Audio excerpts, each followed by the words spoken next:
Slide-nya kelihatan, Bun? Ya, Kelihatan. Ya. Bisa dimulai nggih? siap. Bisa monggo, Bu. Ya. Assalamualaikum warahmatullahi wabarakatuh. Waalaikumsalam warahmatullahi wabarakatuh. Apa kabar Ibu Kepala TK, Ibu Guru? Mudah-mudahan hari ini kita sehat semua. Amin. Amin. Nah, sekarang kita sebelum pada kegiatannya bersama-sama kita STMP bersama-sama. Masih semangat? Insya Allah Semangat. Kita bersama-sama bermain tepuk semangat dulu. Oke. Contohnya begini, tepuk semangat, sehat-sehat, kuat-kuat, semangat. Oke. Ya, mau dimulai lagi ya. Oke. Tepuk semangat, sehat-sehat, kuat-kuat, semangat. Iya. Nah, tentunya ibu-ibu pada saat ini sudah berapa persen sudah memahami apa sih kurikulum itu?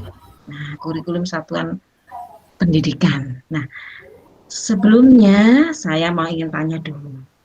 Coba kira-kira dalam menyusun kurikulum kita harus memahami apa dulu coba? Siapa yang bisa menjawab? Apa dulu yang harus kita pahami? Tujuan pembelajaran sudah. Nah, tujuan pembelajaran apa lagi? Capaian. Iya. Nah, yang jelas dalam penyusunan kurikulum untuk prosesnya, yang pertama kita harus memahami dulu. Memahami apa? Memahami kerangka dasar dan struktur kurikulumnya. Memahami perangkat dasar dan struktur kurikulumnya. Nah, apa saja sih yang menjadi dasar panduan kurikulum operasional satuan pendidikan? Dan apa saja yang ditentukan oleh Kementerian Pendidikan dan Kebudayaan yang menjadi otonomi satuan pendidikan? Nah, yang pertama, begini Ibu-Ibu. Nah, ini.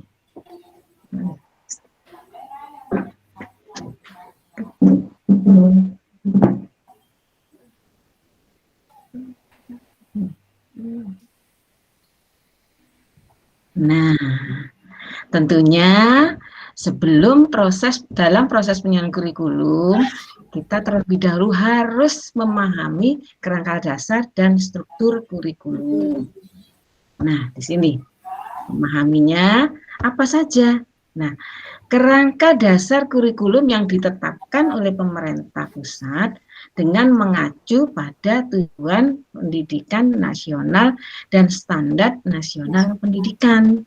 Nah, yang sudah ditetapkan diantaranya yaitu tujuan pendidikan nasional dengan melihat profil pelajar Pancasila. Nah, profil pelajar Pancasila itu terdiri dari 6. Nah, diantaranya ada berakhlak mulia, kreatif, mandiri, bernalar kritis, gotong royong, dan kebinekaan global. Nah, saya kira ibu-ibu selaku kepala sekolah dan guru paham masalah itu, ya. Apalagi setelah kita mengikuti diklat PSP. Nah, sekarang yang selanjutnya yaitu untuk menuju standar kompetensi kelulusan. Kalau untuk PAUD dulu itu kan STPPA, ya, standar tingkat pencapaian perkembangan anak. Nah, di standar kompetensi ini ya sebenarnya ada 8 standar. Tapi untuk kurikulum ini yang dipoinkan adalah ada standar isi, standar proses, dan standar penilaian.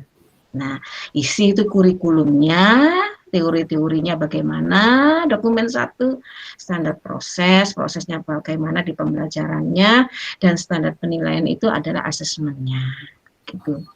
Nah, di SMP ini ya tujuan pendidikannya yaitu ada yang namanya struktur kurikulum.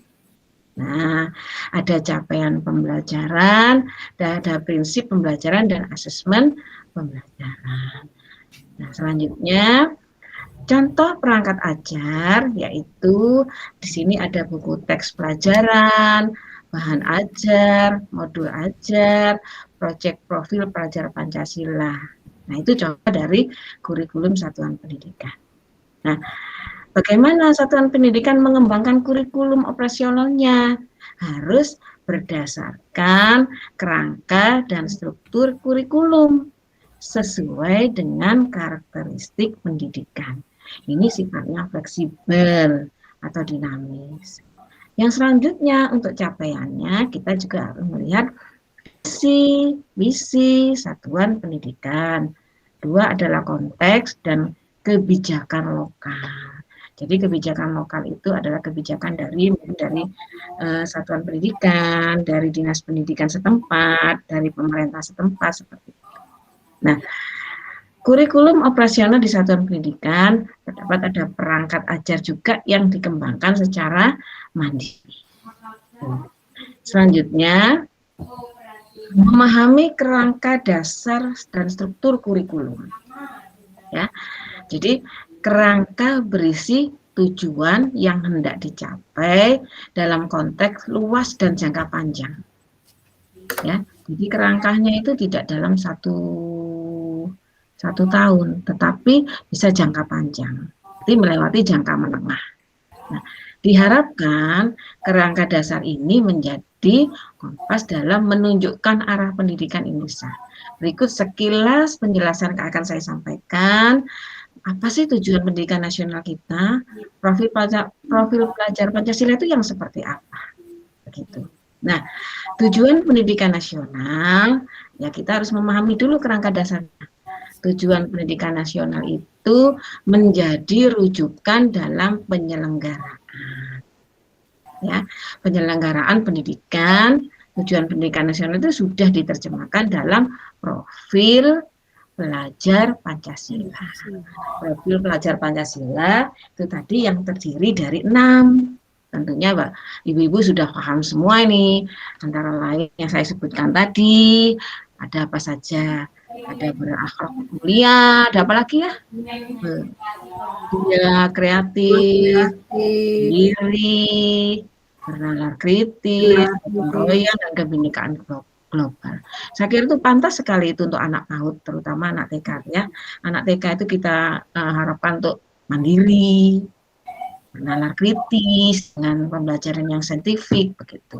Nah, profil pelajar Pancasila berperan menjadi penuntun arah yang memandu segala kebijakan dan pembaruan dalam sistem pendidikan di Indonesia. Termasuk ada kurikulum, pembelajaran, dan asesmen. Dari perspektif ini, penyusunan kurikulum, profil program Pancasila adalah tujuan besar atau aspirasi yang perlu dicapai, atau yang disebut juga dengan long term outcomes, ya, jangka panjang. Jangka panjang itu kira-kira sampai berapa tahunnya, Ibu ya? Kalau kita membuat rencana jangka panjang itu kira-kira sampai 8 tahun atau antara 7-8 tahun gitu nih. Profil pelajar Pancasila merupakan interpretasi dan tujuan pendidikan nasional dan visi pendidikan Indonesia yang digunakan sebagai rujukan penyusunan standar nasional pendidikan dan kurikulum. Selanjutnya, standar nasional pendidikan. Standar nasional pendidikan diacu sebagai kerangkanya. Nah, kalau PAUD ada 8 standar. Ya, standar pendidikan diacu sebagai kerangkanya yang sudah diterjemahkan pada struktur kurikulum, prinsip pembelajaran, asesmen, serta capaian pembelajaran. Nah, capaian pembelajaran ini tentunya ada 3 elemen ya Ibu, Ibu-ibu sudah paham semua, ada jati diri, ada literasi dan STEAM, ada nilai agama moral dan apa perilaku ya. Sekarang struktur kurikulumnya.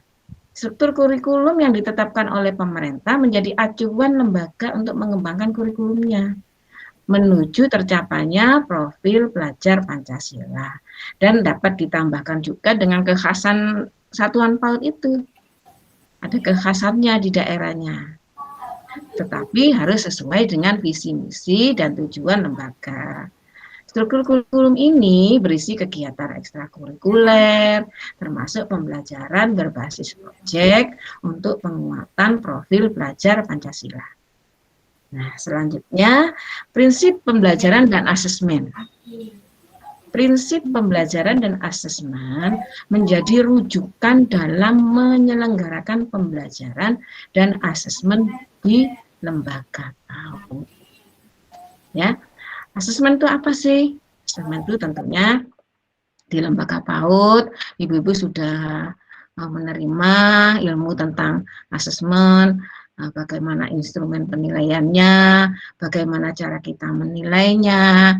Tentunya ada penilaian anekdot, hasil karya, checklist, dan juga ada foto berseri. Itu perbedaan yang ada dengan perbedaannya sedikit dengan KTSP ya Ibu ya.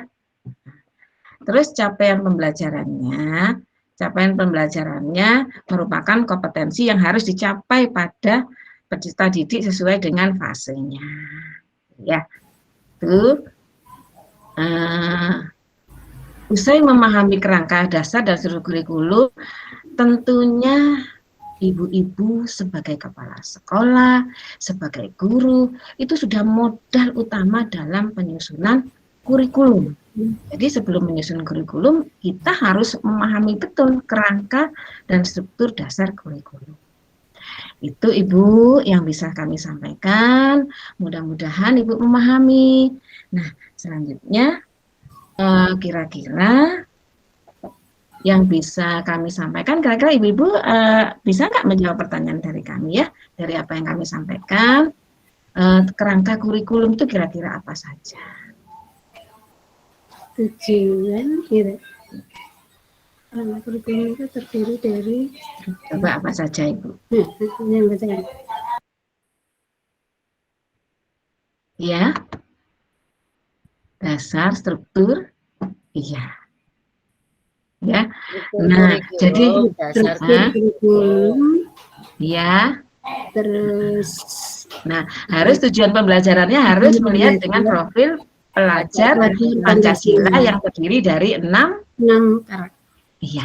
6 elemen. Kreatif, 6 elemen. Kalau capaian pembelajaran ada 3 elemen. Nah, jadi kesimpulannya ibu sebagai kepala sekolah dan ibu-ibu guru yang mempunyai tanggung jawab di kelas sebelum pembelajaran tentunya harus memiliki kurikulum dulu. Nah, jadi kesimpulannya sebelum kita menyusun kurikulum operasional satuan pendidikan, yang harus kita pahami dulu adalah struktur kerangka dasar dari kurikulum. Itu kesimpulan seperti itu. Demikian Ibu, terima kasih. Mudah-mudahan apa yang saya sampaikan bermanfaat bagi kita semua. Terima kasih. Saya akhiri. Wassalamualaikum warahmatullahi wabarakatuh. Waalaikumsalam warahmatullahi wabarakatuh. Terima kasih Ibu. Saya stop dulu. Pas ini tadi.